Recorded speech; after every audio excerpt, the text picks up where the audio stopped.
Marzamemi is a charming coastal village located on the southeastern tip of Sicily, Italy.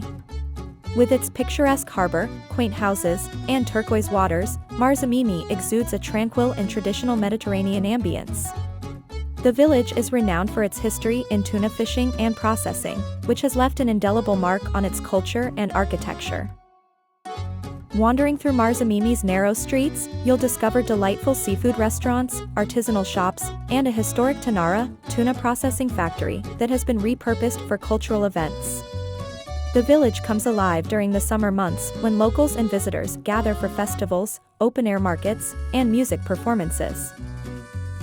Marzamemi's pristine beaches and clear waters beckon sunbathers and swimmers, making it a haven for relaxation. Nearby attractions include the Vendicari Nature Reserve, home to diverse wildlife and ancient ruins, further enhancing the area's natural beauty. In essence, Marzamemi offers a serene escape for travelers seeking a blend of history, coastal splendor, and authentic Sicilian experiences.